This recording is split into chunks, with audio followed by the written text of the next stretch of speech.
Hi, Mike and Arlen, our Philippine journey. It's been a week since I put out a video, and I'll tell you, it's actually a struggle to put one out today.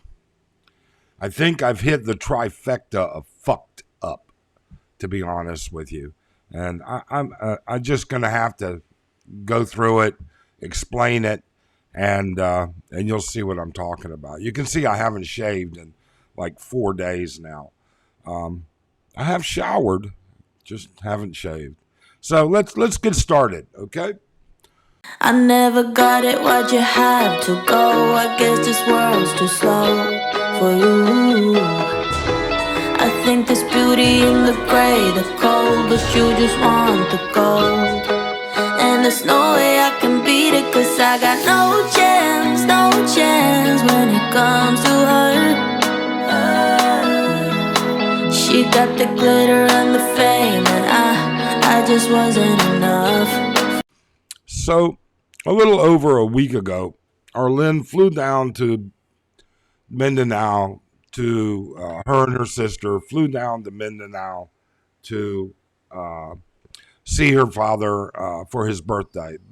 Big celebration, his 60th birthday, um, and her sister went, and we flew down. They flew down, and anyways, and like the great wife that Arlen is, okay.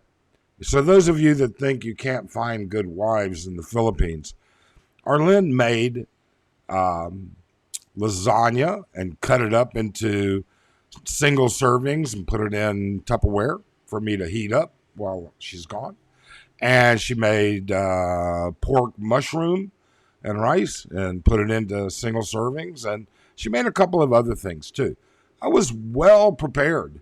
I could go to dinner, I could order out with Grab, or I had food to cook.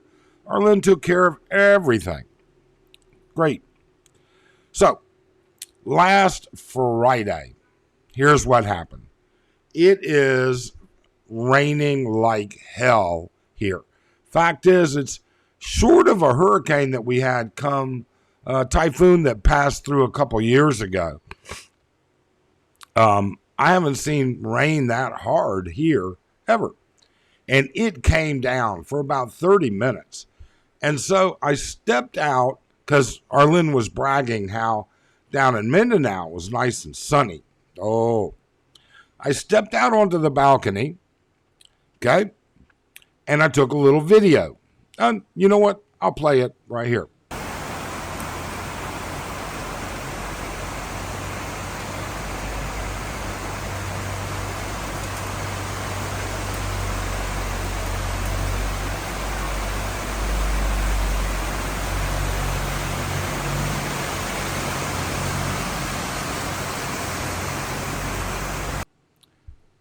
Anyways, I took this video and sent it to her and said, glad your day's going well and it's nice. Here's ours. The street is flooding, which this street never floods.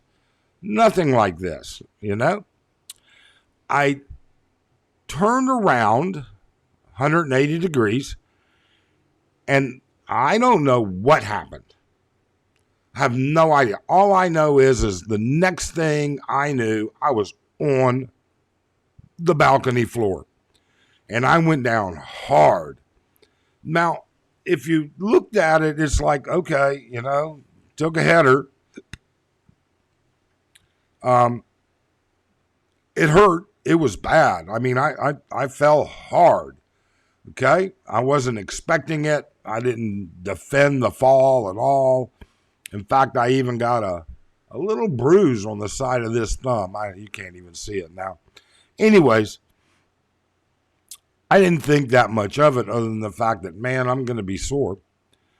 About 45 minutes later, all of a sudden, my foot, which, I self-assessed myself.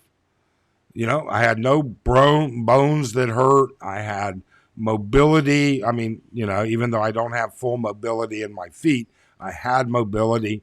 And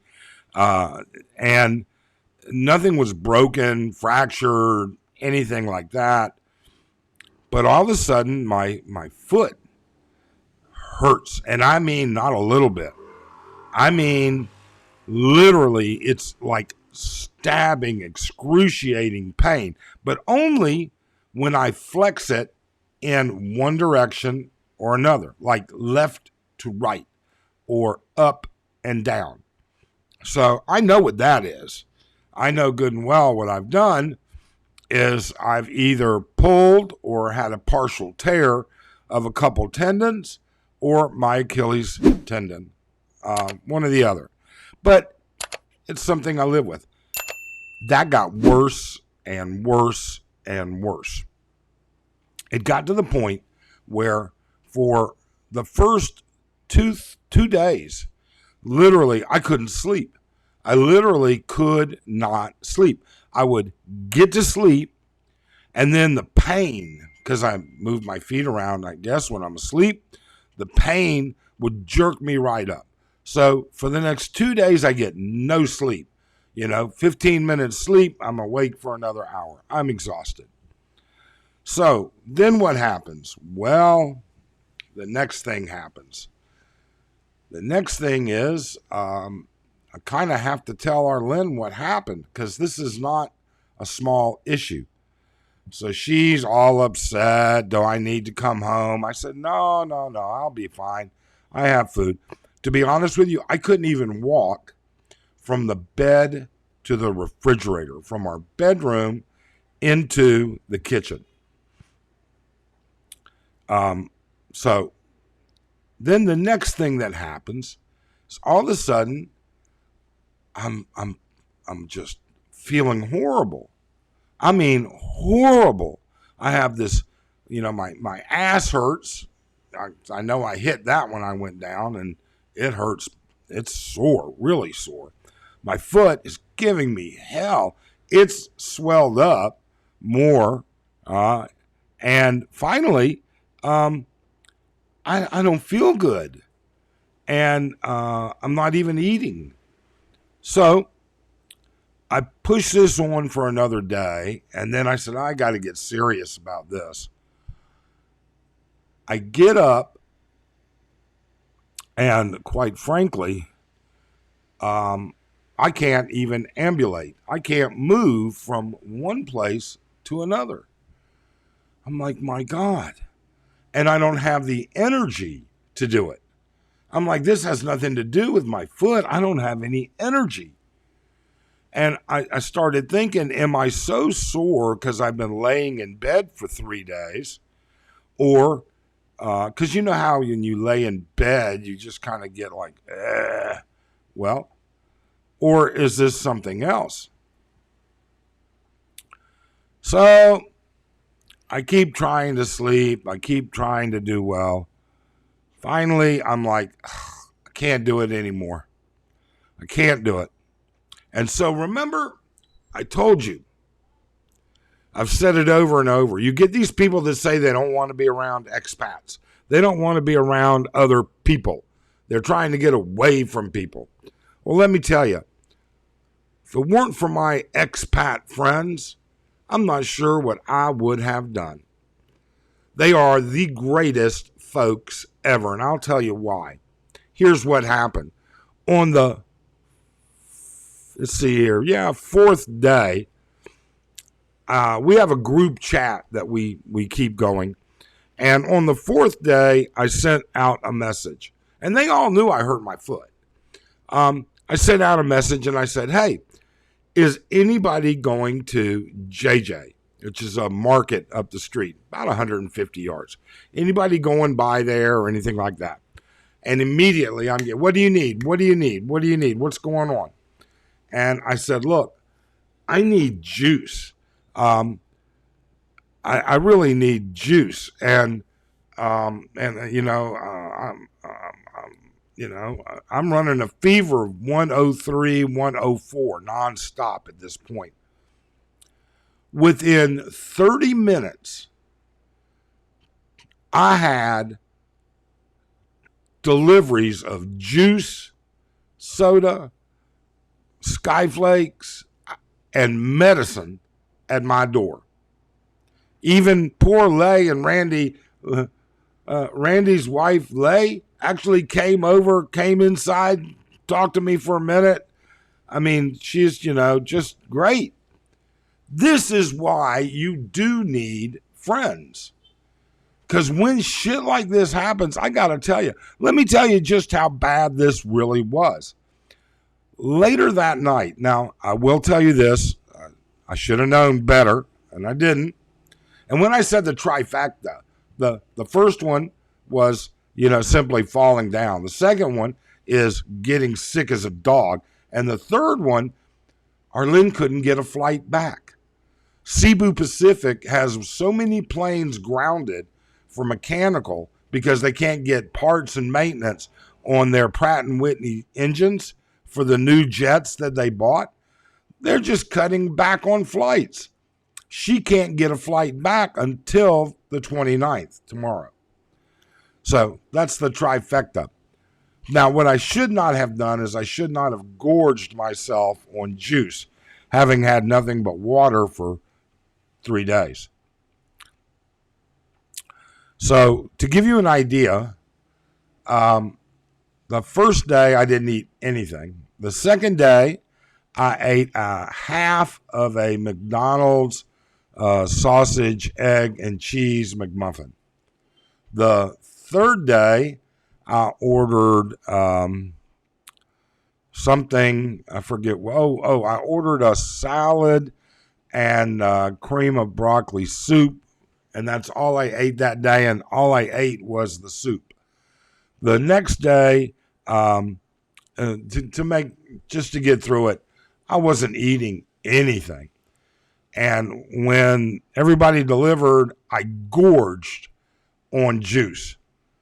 Let me tell you, you don't want to do that on an empty stomach, especially if it's fruit juice, not concentrate. Okay? Here in the Philippines, finding 100% juice, no sugar, no nothing, almost impossible to find. So I had to jump up my insulin just because of the sugar, but I needed the electrolytes. And Gatorade is much, much harder on my insulin level than juice, believe it or not, pure sugar. So, but I knew it was bad because last night I got up about, I want to say about midnight. And I was really worried because I got up and I went to pee. And I was literally so dizzy, I could hardly stand. I had to hold on to the side of the sink. And I'm like, man, I might need to go to the hospital or something. Let me see how this is. I took my temperature before I went back to bed, 103. I took some more medicine, which I should not really have done. I've really overloaded on multiple meds. All right. I know better than that, but I was looking for a way out. Either way, this morning I woke up. I'm feeling much better. Now, when I say much better, I'm still not hungry.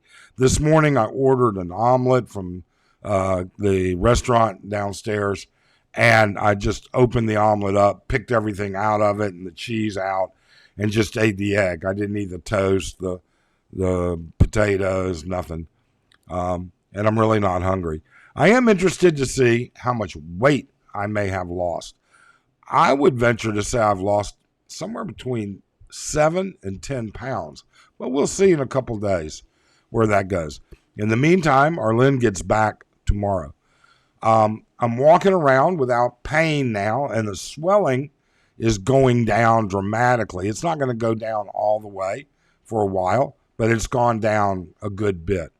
But the point behind all of this is what would have happened if I didn't have friends? How would I have gotten that? I could have gone on Grab and maybe ordered it out of, but at that point, I'm so much in a fog, it was all I could do to just ask, could somebody get me some juice? I mean, really. I mean, I was at a point where Arlene would message me and I'd just tell her, I'm sleeping, leave me alone. I was just in a fog. I don't know what it is. I've had COVID before. This was not COVID, whatever it was. I've had nasty flus before. I've never had a flu that made me dizzy. All right. So if I hadn't had friends, and if I hadn't had the great friends that I have, I wonder how I would have gotten past it. I mean, I'm sure I would have, but how? So for those of you that don't think you need others around you, and you can sit there and say, well, I have Filipinos around me. You got to make sure that you can communicate with them. All right? That's the problem. When I don't have to rephrase and carefully say what I'm going to say to my American friends and British friends, I just say it, and they know what it means. Okay? When you're talking to Filipinos, you have to be careful because you never know. Man, they might show up with squid juice. All right? You have no idea. They'll go see the quack quack in their village, and holy shit, there's no telling what you're going to end up with. Look, my point is, number one, thank you so much to my friends. Randy, Lay, James, Eddie Wow. Thank you so much. Your guys are lifesavers. There's no ifs, ands, or buts about it. I'm so proud to have friends like you guys. Number two, I'm getting better. Not there yet, but getting better. We hope you have a great day. Please do subscribe, hit that thumbs up, and comment. What do you think? Thanks. Bye.